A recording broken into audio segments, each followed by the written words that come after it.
There's something about this irritation. It doesn't feel small. Individual mistakes being paid collective. Why does that hit this hard? It's not just traffic. It can't be just traffic. It feels like something deeper saying, I didn't do this, so why am I paying for it? And traffic becomes the perfect stage.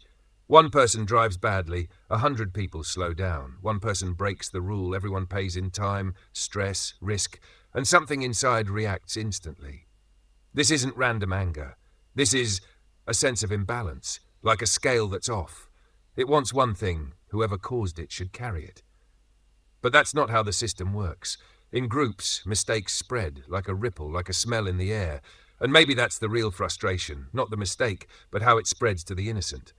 There's something almost primitive about it, a fairness instinct, but sharper, almost too sharp. Existential anger, that phrase stays. Because it's not just annoyance anymore, it's something heavier. And then those films. Why do they feel so satisfying? It's not the violence. It's not even the action. It's the correction. The world goes off balance and someone brings it back. Calm, controlled, precise. There's something comforting in that. Someone sees it, someone does something, and there's a quiet thought under it. Maybe I'm not crazy for feeling this. But then it goes darker. There's that moment. Seeing reckless drivers, someone weaving through traffic, endangering everyone, and a thought appears, if they crash, I won't feel anything. That's new. Or maybe it's not new, just clearer now. And the mind tries to justify it. They keep doing it. It's a pattern. They chose this. And that part feels logical. There's repetition, there's awareness, there's choice. So responsibility follows. And then another layer comes in. What about trauma? People say they had a hard life. They grew up without support. They weren't treated fairly. And something resists that. Because there are many people who went through similar things and didn't become harmful. So the thought forms, trauma explains but doesn't excuse. That feels right. But something subtle shifts. The line between understanding and dismissing starts to blur. They're just like that.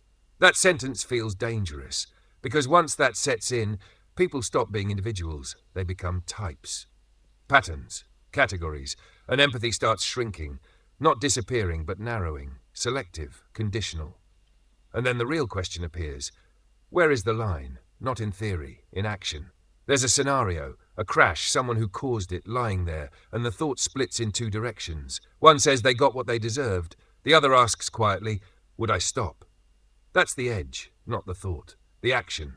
Thoughts can go dark. They test limits. They explore extremes. But action defines something deeper. There's also that comparison, a doctor treating someone guilty, a parent facing someone who caused harm. Can anyone be truly neutral there? Probably not. That feels almost impossible, but they still act. Not from feeling, but from role, from principle. And maybe that's the key. Not what is felt, but what is done anyway. There's also a pattern here. Repetition hardens perception. The more someone sees the same harmful behavior, the less patience remains, tolerance drops, and slowly a quiet coldness grows. Not explosive anger, something else. Detached, measured, almost indifferent. And strangely, that can feel powerful, like clarity. But maybe it's also a kind of narrowing, a reduction. Less noise, but also less warmth. So maybe the real tension is here, wanting justice without losing humanity, seeing patterns without erasing individuals, holding people accountable without becoming numb. And maybe the most honest place is this. I see the pattern. I accept responsibility exists, but I don't fully trust what I might become if I go too far with this. That hesitation, that slight fear, might be the last signal that something is still intact. Not broken, not gone, just under pressure. And maybe that's where the real balance lives, not in perfect answers, but in staying aware while standing right on that edge.